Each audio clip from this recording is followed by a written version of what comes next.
SC ST BC మైనారిటీలో ఈ రాష్ట్ర ప్రభుత్వంలో వాళ్ళ లాంగ్ పెండింగ్ ఎస్సీ వర్గీకరణ, బీసీ సెన్సెస్, అలాగే మైనారిటీస్కు డెవలప్మెంట్ యాక్టివిటీస్లో కానీ ఇవాళ కొందరు అంటున్నారు మంత్రి ఇవ్వలేదు, మైనారిటీకి లేదంటే మైనారిటీ అనేటు ఒక భాగం అలా కాదు, రాష్ట్రంలోనే ఉంటారు. ఫ్రీ బస్ అందరు మహిళలు పోతున్నారు, హిందూ మహిళ పోతే ముస్లిం మహిళ పోతున్నది. సన్నబియ్యం అందరికీ సన్నబియ్యం వస్తుంది. కొత్త రేషన్ కార్డు అందరికీ కొత్తగా రేషన్ కార్డు వస్తుంది. కులం మొత్తం లేనే లేదు దీంట్లో. ఓన్లీ ధనవంతులు బీదవుల మధ్యనే ఉన్నది రేషన్ కార్డు. అలాగే మనకు ఇందిరమ్మ ఇల్లు అందరికీ భూములు ఎలిజిబిలిటీ ఉన్న వాళ్ళకి అందరికీ ఇందిరమ్మ ఇల్లు ఇస్తున్నాం.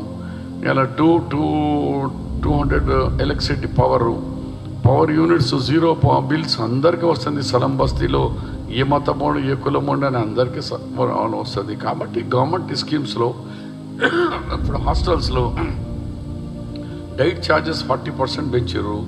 బాయ్స్కు గర్ల్స్కు 200% పెంచినారు. అందరికీ గుడ్లు ఎక్కువైపోయినాయి, కోడి తీస్తున్నాం. చిన్నపిల్లలకు పోషకాహారం అన్ని రంగాల్లో ఇస్తున్నాం. వల్ల హిందూ ముస్లిం లేనే లేదు. అంటే మా మైనారిటీ సోదరులు కూడా మిస్అండర్స్టాండింగ్ చేసుకొని అరే అమార్కు కశ్మీరీ ఇవన్నీ అందరికీ సంబంధించింది.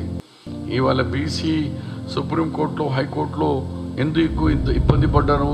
మా దగ్గర హౌస్ హోల్డ్ సర్వే లేకుండే.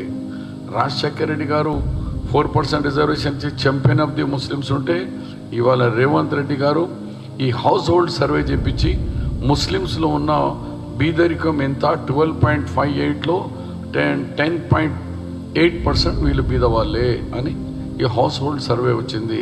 ఇప్పుడు రేపు సుప్రీంకోర్టులో పెండింగ్ ఉన్నా కూడా ఇబ్బంది లేకుండా డెఫినెట్గా అక్కడ కూడా మాకు ఈ సర్వే పనికి వస్తుంది. ఇక ఆ ఇంట్రీమ్ ఆర్డర్ ఏది ఉందో రేపు ఫ్యూచర్లో ఎప్పుడు ట్రయల్ జరిగినా ఈ కేసు సుప్రీంకోర్టులో మనం గెలుస్తామని ఎందుకంటే మొత్తం ప్రాబ్లం ఉండే సర్వే మీదనే ఈ సర్వే వచ్చేసింది. ఇంత కరెక్ట్ సర్వే అధికారులతో చేసుడు భారతదేశ చరిత్రలోనే ఇదే మొదటిసారిగా.